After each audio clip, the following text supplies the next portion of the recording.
Un jour, mon grand frère m'a montré un épisode de Naruto à la télé. Et ce jour-là, j'ai compris l'essence de ma vie. L'art est raconter des histoires. Ouais, j'étais fait pour ça. Salut à toutes et à tous, c'est Sosa Desuke. Et aujourd'hui, je vous présente ma chaîne. J'étais bien gênant quand j'étais petit. D'ailleurs, en parlant de gêne, je suis né en plein milieu de ce qu'on appelle le mois chiant.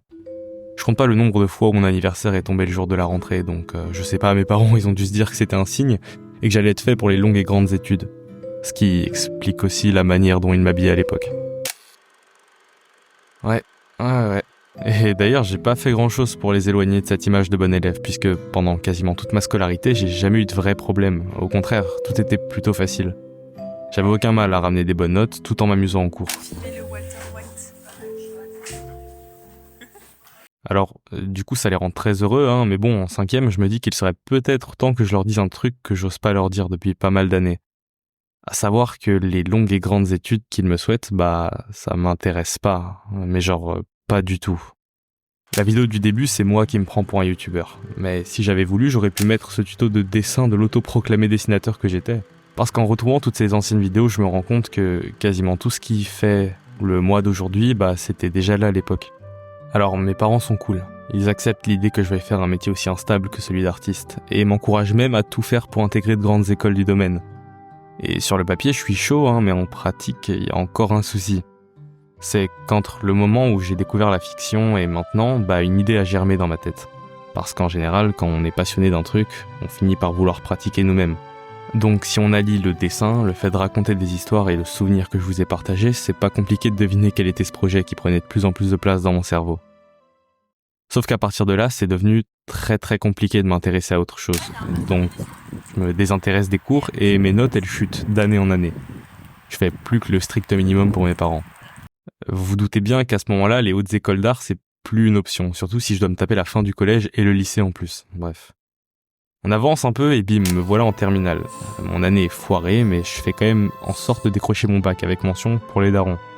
D'ailleurs, eux, ils sont inquiets de voir que je ramène des notes pourries et que j'ai beaucoup trop d'absence. Mais moi, étonnamment, j'ai jamais été aussi serein. Et ça, c'est parce que je sais ce que je veux faire. Donc, au bout d'un moment, je prends mon courage à deux mains et je vais les voir. Et là, je leur parle de mon envie d'arrêter les cours. Alors, je leur ai pas dit comme ça, Je leur ai demandé si je pouvais prendre une année sabbatique. Au début, ils ont rigolé. Puis j'ai compris que j'allais devoir leur imposer ça, quitte à me fâcher avec eux.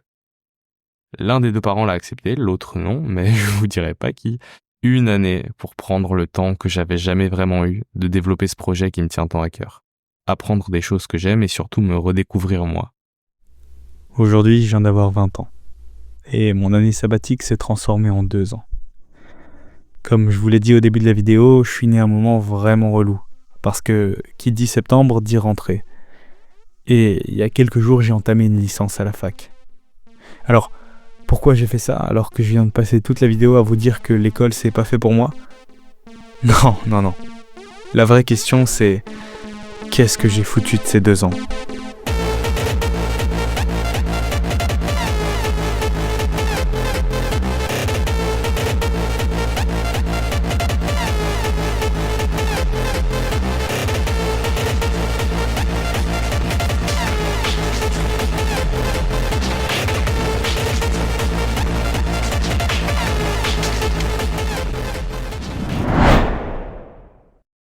Bon, autant être honnête. Papa, quand tu disais que j'allais rien branler pendant cette année, c'était vrai. Enfin, presque. J'ai pas fait énormément de choses, ok. En fait, j'en ai fait que 2. Dans un premier temps, j'ai effectivement pris le temps que les cours me volaient pour travailler sur ce fameux projet dont je vous parle depuis le début de la vidéo. Cela dit, il y aura un temps et une heure pour vous le présenter. Cette vidéo, elle est surtout là pour vous parler de la deuxième chose que j'ai faite. J'ai tout filmé. Mes peines, mes joies, mes frustrations, ma réussite, mes soirées, mes voyages, mon travail, bref, toute ma vie, quoi. Et c'est ça que je vais vous partager ici. Donc maintenant que cette vidéo touche à sa fin, je vous invite à voir mon contenu sur cette chaîne comme un journal intime ou un sketchbook pour rester dans le thème. Un endroit où je vous parlerai de cette vie de petit artiste indépendant que je mène, des choses que j'aime, des idées que j'ai et de comment tout ça se mélange, avec évidemment toutes les galères qui vont avec. Je prétends pas intéresser grand monde, hein, mais je me dis que s'il y en a un ou deux parmi vous qui est dans une situation similaire et que c'est pas facile pour vous non plus de vivre avec rien d'autre que vos idées et une feuille de papier, que ça vous ferait peut-être du bien de vous consoler en regardant les vidéos d'un type qui fait semblant de réussir jusqu'à que ça arrive vraiment. Et papa, si tu tombes sur cette vidéo, abonne-toi.